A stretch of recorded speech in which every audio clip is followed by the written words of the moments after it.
So I am joined by Kari, founder of the Fhitting Room, overseeing 3 Fhitting Room studios in New York City, as well as Fhitting Room On Demand and Fhitting Room Live.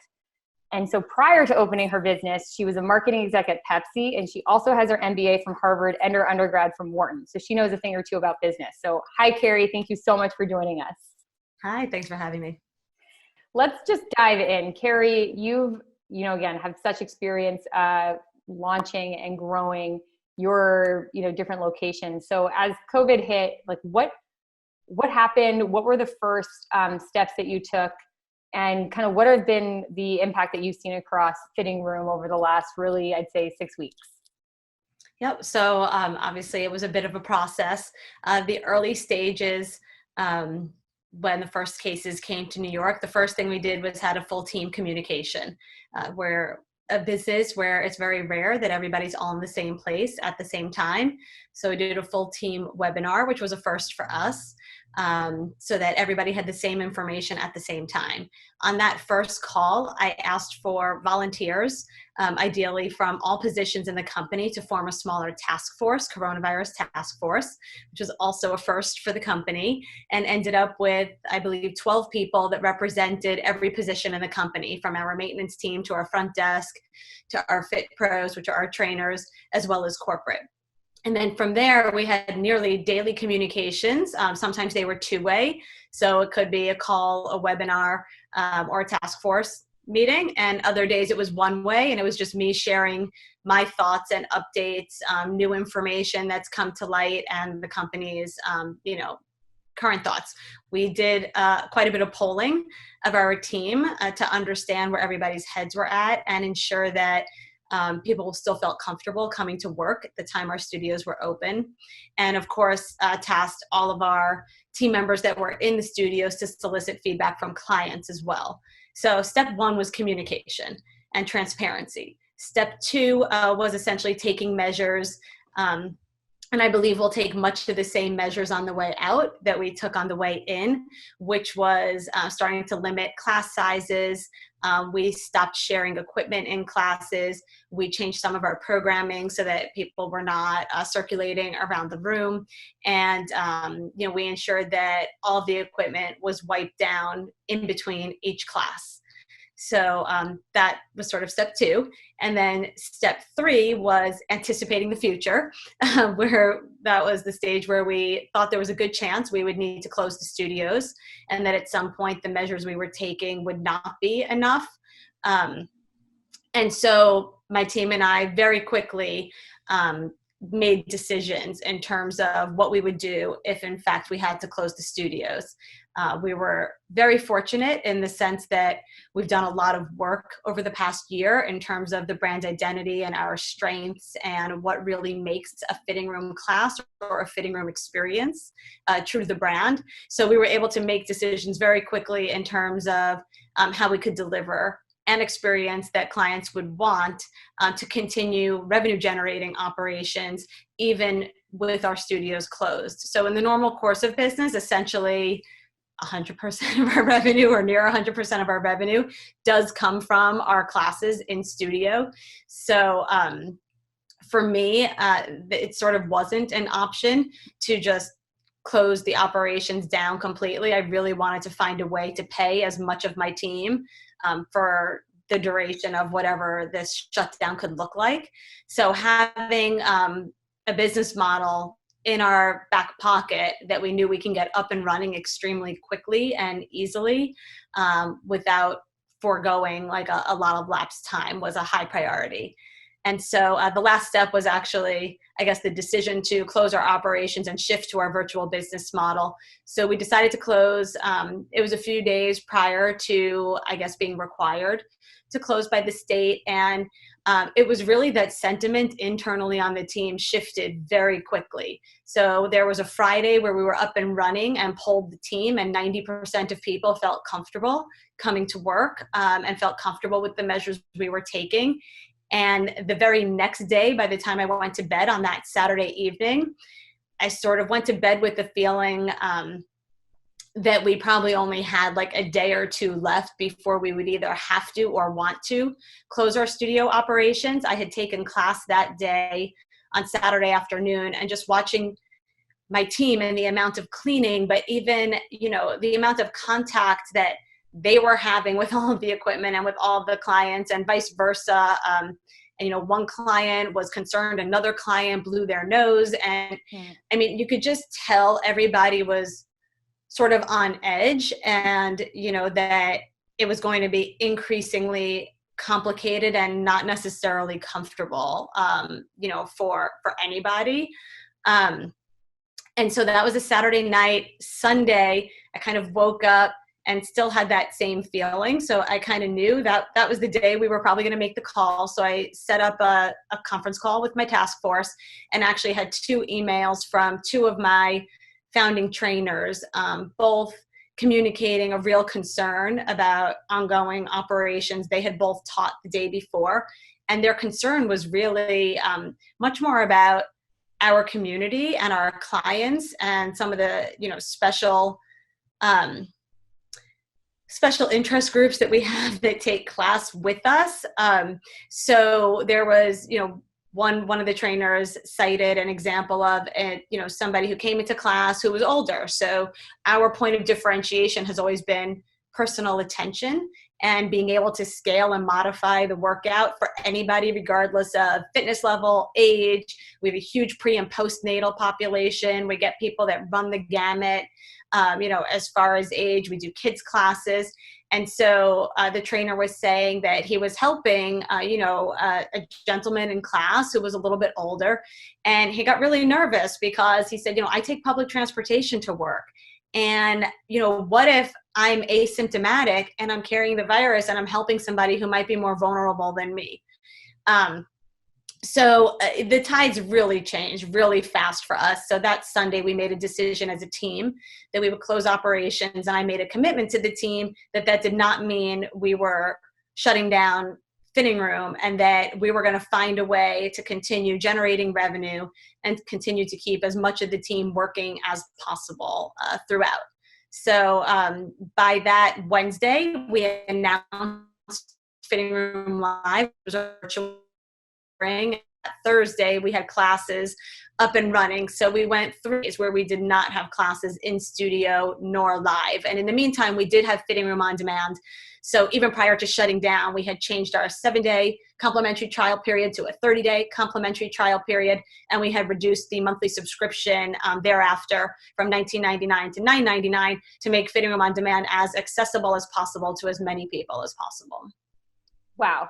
I mean, talk about how to pivot quickly, listen to your team, and just go. What has actually surprised you about live streaming? And also maybe any silver linings you're seeing come out of this as a platform? And what, if you have any tips, like what have you learned through like the last, you know, really for you, 4 weeks of live streaming? You had a pretty good head start on this. Yeah, we're actually in week 7, believe it or not. I mean, wow. I'm like on week 2. So yeah. So tell me what the future looks like, and tips or what you've learned through that. Yeah. I mean, I think for me, it was super eye-opening that there's a lot of white space in the world of digital fitness.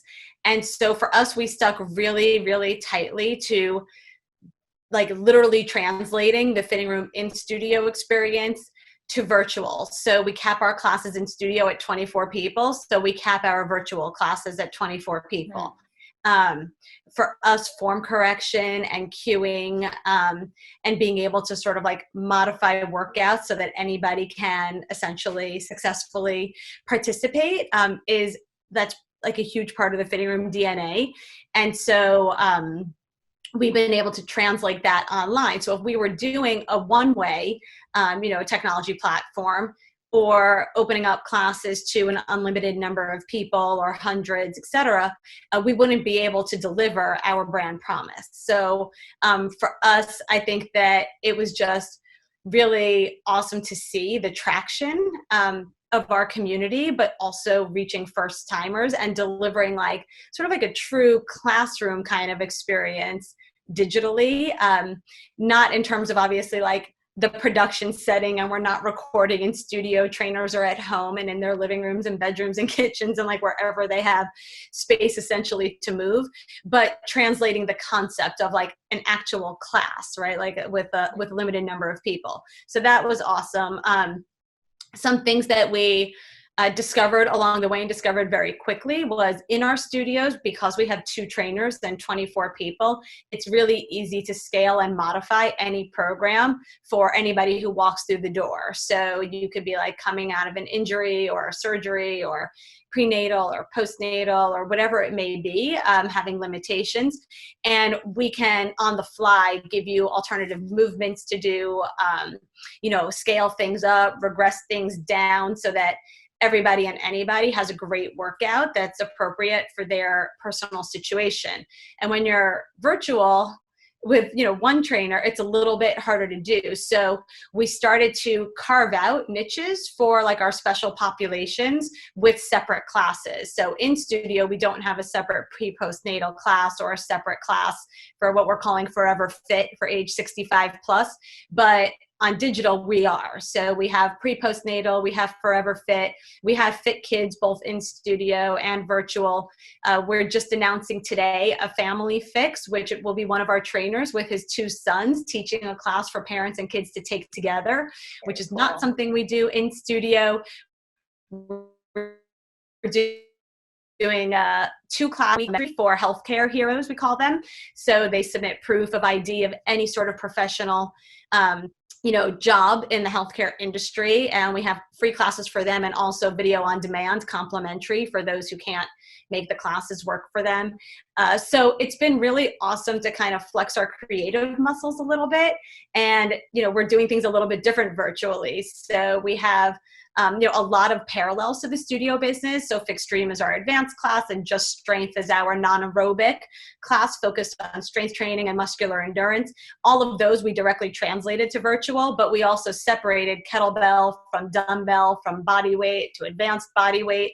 So it's allowed us to do a little bit more micro targeting, which is really awesome. And then I think the biggest surprise, pleasant surprise, has been how quickly we were able to reach people outside of our existing universe. So we're seeing, even in week 7, we're still seeing 15% of the unique visitors being totally new to the Fitting Room brand, which is awesome. And I'm sure that ClassPass is helping us reach some of those people. And then we're seeing about half of the people being our active clients who were in one of our 3 studios the month before we shut our doors. And then the difference between the 2, almost 40% of people, 35-40%, are people who had been to a studio at least one time, but not within the past month before we closed. And what we're finding is our clients who are now like all over the world and country are reconnecting with us. They lived in New York at one time, or they came to Fitting Room when they were on a vacation. And it's been really awesome. A lot of the trainers have been so kind of motivated and touched and inspired by people who they used to see, now like reaching out and rejoining our community because they can and they have access to it. Yeah, I'll just add on that. It's been the silver lining. I'll say prior to COVID, I was kind of a hater of live stream anything. I was just like, it's better in person. I wanted that entire experience. But this has forced the live stream side to happen. And for us, it's really fun to see anyone who has come through the Kula Project, or as a teacher to be able to teach somebody who's in like Costa Rica, Sarasota, Mystic, Connecticut, San Francisco, et cetera. And like you can bring people together in a way that you can't do if you're just in one physical brick and mortar location. So I definitely say that's like one silver lining for sure. Yeah, I mean, for me, I'm super excited about this as a great way to acquire some new customers. So we're seeing 15% of our uniques on Fitting Room Live are totally new to Fitting Room, which is awesome. And, I was just having a conversation this morning that Fitting Room's number one barrier, I think, often for that first class is this misperception that you have to be fit to take classes at the Fitting Room, which could not be further from the truth. Like with 2 certified personal trainers and only 24 people in every class, like we can literally get anybody successfully through any class. It's not a choreographed class where you have to use the same weights as everybody or move at the same time or do the same number of reps. Like everything about what we do is meant to be accessible and user-friendly regardless. But there's still that perception. Perhaps it's like the kettlebell logo, and a kettlebell can be really intimidating if people haven't worked with a kettlebell. Perhaps it's high intensity interval training. I mean, it could be a lot of things, but yeah, right. But I was saying this morning, the great thing about virtual is like you can really go in and literally just watch a class and turn your camera off if you want. You don't even have to be working out. So I think that I think it certainly is like lowering the barrier to entry for people, because you can turn that camera off and you can see what things are all about. And, while we still have sort of like, I guess, the premium price within the continuum of virtual and live workouts right now, we're at $20 for a class. It's significantly less than our $38 in-studio drop-in. So, it really, I guess, like all around, it's a much lower barrier to entry. Love it. Kari, you said to me before you have a mindset of gone fishing versus gone innovating. So I want you to maybe share that, because it really kind of helped me wake up to how to go innovating, and maybe what advice you would have to help people who are either fitness industry professionals or own businesses to have that mindset, and how you kind of wake up with that motivation every day. Yeah, sure. So yeah, I mean, I guess for me, because, we've been in business for 7 years and so much of my team has been with me on the entire journey. So I have 3 of my 4 founding trainers are still on the team. We just celebrated the 5-year anniversary of another 5 trainers. I mean, we only have 19 trainers total on the team. So retention is really significant. And because of that, I mean, we've grown really close. It's really my second family. And these people have like given everything to help build this brand and this business. So for me, like just, I say like put the gone fishing sign on the door was not an option. I was like, it's one thing to like go down trying to do everything and anything under the sun to like stay afloat. It's another thing to just like, go fishing and call it a day. So I was like, I don't play that game. Like, we're going to keep moving. We're going to keep launching ideas and experiences and products. And I can't promise exactly what's going to work and what's not going to work. And I can't promise exactly what this whole thing looks like when, but I can promise that I'm not going to sleep until everybody on this team is like working and earning. And hopefully the business is even bigger when all of this is over than when it started. So that is my motivation. It's like by far my driving force.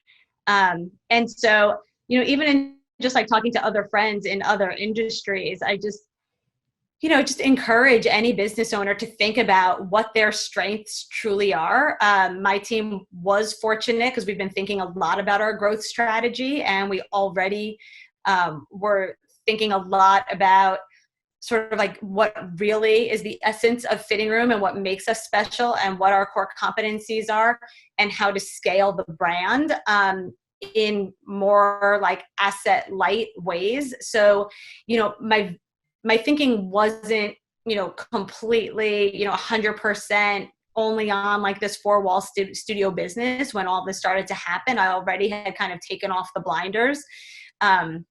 And sort of thought through what trade-offs am I willing to make as far as like how we execute our classes or different experiences and stuff like that. So I think for like any business owner, regardless of the industry, to really do a lot of internal soul searching about what you love, what you're good at, what your team is set up to deliver, what makes you unique, what do your customers rely on you for, and then think about other ways to deliver those things. So for us, I think the very first or one of the lines in our email when you first sign up for or buy a Fhitting Room Live class says connection, not perfection, right? So right off the bat, we were all about, we have to move fast. We're not going to miss a beat. Like, let's go. And we kind of knew it wasn't going to be perfect. Like, we were going to kind of figure out the platform as we went along and technology as we went along and work out kinks as we went along. And so what we were promising was connection. You're going to be able to see your classmates and see your Fit Pro, and you're going to be able to talk to each other, and we're going to provide you that forum to have a shared experience. And yes, we're going to deliver an awesome workout class within that, but it wasn't just about the program. There's tons of workouts out there, right now, and many of them are completely complementary. So what we're really providing you is this unique opportunity to be, in a shared space with, a community of people that you've sort of self-selected into to support each other in getting through this. So I think that same principle applies, across industries and across businesses.